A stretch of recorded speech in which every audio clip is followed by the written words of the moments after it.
காங்கிரஸ் கட்சியின் மூத்த தலைவர்களுள் ஒருவர் காந்தி காமராஜ் தேசிய காங்கிரஸ் என்னும் கட்சியை நிறுவி காந்தி காமராஜர் ஆகியோரின் கொள்கைகளை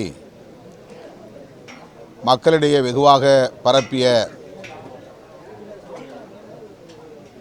காந்தியின் தொண்டர், காமராஜரின் கருத்தியல் வாரிசு, இலக்கிய செல்வர் ஐயா குமரி அனந்தன் அவர்கள்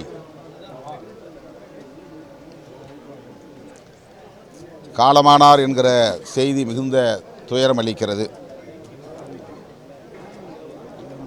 தனது கடைசி மூச்சு வரையில் காந்தி காமராஜர் கொள்கைகளில் உறுதியாக பிடிப்போடு இருந்து பணியாற்றியவர். அண்மையிலே விடுதலை சிறுத்தைகள் கட்சி நடத்திய மது மற்றும் போதைப்பொருள் ஒழிப்பு மாநாட்டின் போது அந்த மாநாட்டை வாழ்த்தி 2 பக்க அளவில் வாழ்த்துச் செய்தி அனுப்பியிருந்தார். தொலைபேசியிலும் தொடர்பு கொண்டு அயல்நாட்டு மது வகைகளுக்கு மட்டுமல்ல,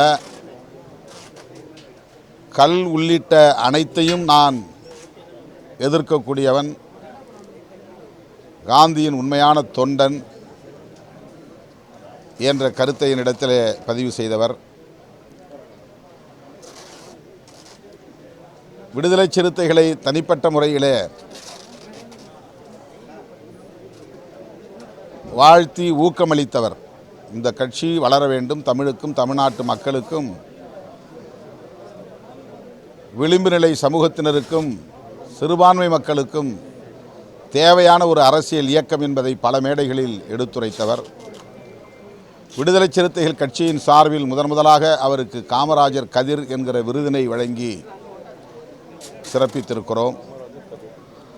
நாங்கள் நடத்துகிற அனைத்து பேரணிகளிலும் ஆர்ப்பாட்டங்களிலும் பங்கு பெற்றவர். அடக்கி ஒடுக்கினால் இவர்கள் சிறுத்து போவார்கள் என்று சில ஆதிக்க சக்திகள் இந்த உழைக்கும் மக்களின் மீது கொடூரமான ஒடுக்குமுறைகளை ஏவினார்கள். ஆனால் இவர்கள் சிறுத்து போகவில்லை, சிறுத்தையாக உருமாறி சீறுகிறார்கள் என்று மேடைகளில் முழங்கியவர், எம்மை பாராட்டியவர். அத்தகைய ஒரு மகத்தான அரசியல் ஆளுமை இன்று நம்மிடையே இல்லை. இது தமிழ் சமூகத்திற்கு நேர்ந்த பேரிழப்பு. காந்தியின் கடைசி தொண்டர், காமராஜரின் கடைசி தொண்டர் காலமாகிவிட்டார் என்றுதான் சொல்ல வேண்டும். அந்த அளவுக்கு கொள்கை குன்றாக வாழ்ந்தவர் இன்றைக்கு நம்மிடையே இல்லை என்கிற துயரம் நம்மை வாட்டுகிறது. அவரை இழந்து வாடுகிற அவருடைய அருமை மகள் தமிழிசை சவுந்தரராஜன் உள்ளிட்ட அவருடைய குடும்பத்தாருக்கும், காந்தி காமராஜர் தொண்டர்களுக்கும் விடுதலை சிறுத்தைகள் கட்சியின் சார்பில் எமது ஆழ்ந்த இரங்கலை தெரிவித்துக் கொள்கிறோம்.